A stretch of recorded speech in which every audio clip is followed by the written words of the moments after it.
Madame la Présidente, la Vice-présidente Oulimata a conduit les travaux avec beaucoup de sérénité et de respect pour ses collègues. Je voulais l'en féliciter.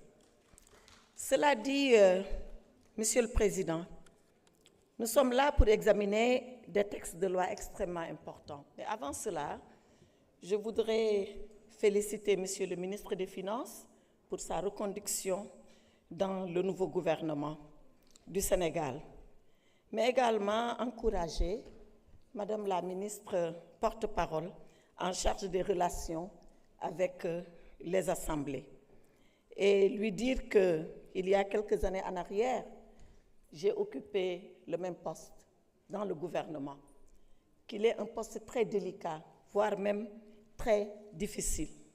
Parce que dans le porte-parole, il est beaucoup plus important de savoir ce qu'on ne dit pas que ce qu'on dit en direction de l'opinion. Donc, je l'encourage en lui souhaitant à elle aussi le succès attendu.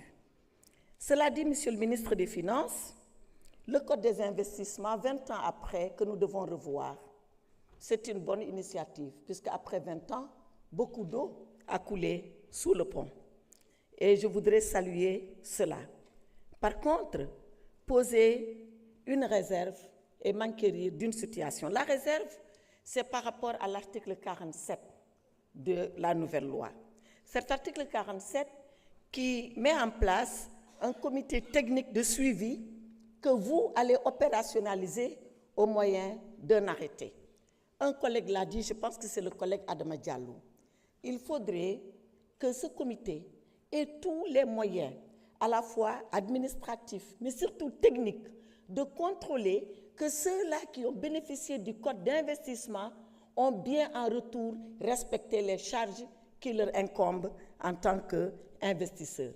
Et faire de telle sorte que l'APIX ne soit pas, effectivement, dans une situation de conflit entre un promoteur qui lance l'investisseur et celui qui le contrôle et qui est chargé parfois de le freiner.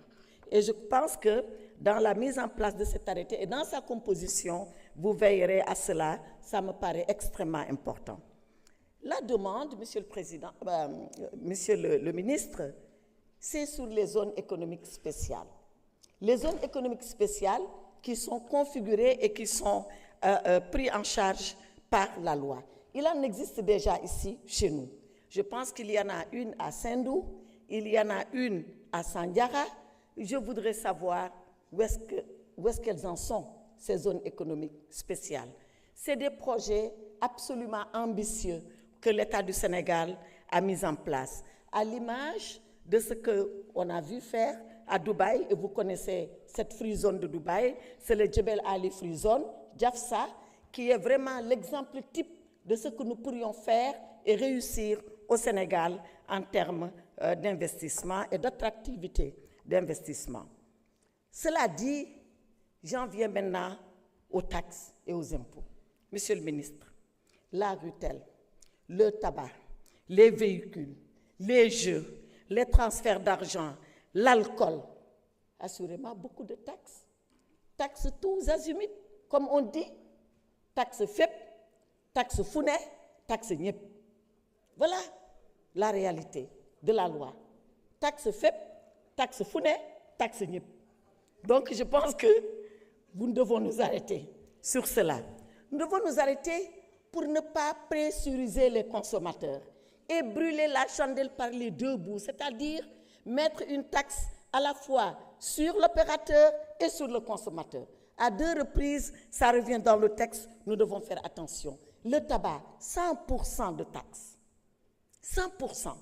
Mais ce n'est pas pour protéger les fumeurs, mais rappelons-nous que nous sommes dans une zone économique intégrée qui est l'UEMOA, que nous avons des dispositions législatives, réglementaires, notamment le Code de l'OHADA, qui fait que lorsqu'un opérateur s'installe au Mali, il est au Sénégal, il est au Togo, il est au Bénin, il est partout, dans les 14 pays membres de l'OHADA. Et si nous mettons cette pression-là sur nos sociétés, mais elles vont aller s'installer ailleurs. Sans compter le fait que ça va encourager le trafic clandestin de tabac. Vous le savez, aujourd'hui, la zone du Sahel est devenue la zone la plus dangereuse quant au trafic illicite de tabac. Donc, nous devons faire attention à ce que nous faisons. Nous devons faire attention aux conséquences que nous risquons de créer en surtaxant les sociétés. Sans compter qu'il ne faut pas l'oublier, nous devons protéger les Sénégalais qui fument, mais nous devons aussi protéger les Sénégalais qui travaillent dans les sociétés. Parce que c'est des Sénégalais qui reçoivent un revenu et qui contribuent à densifier la chaîne de consommation. Il ne faut pas manger tous ces œufs. Si on mange tous ces œufs, on n'a plus de poules pour pondre. Voilà ce qui va arriver. Donc, je pense que, Monsieur le ministre, de ce point de vue, on doit faire attention. Et quand je dis taxe tous azimuts, ça me rappelle une histoire que vous connaissez, certainement vous l'avez appris en finances publiques comme moi, où en France, on taxait les portes et les fenêtres, partout. Et finalement, les gens se sont mis à construire sans fenêtres. Et les gens devenaient malades.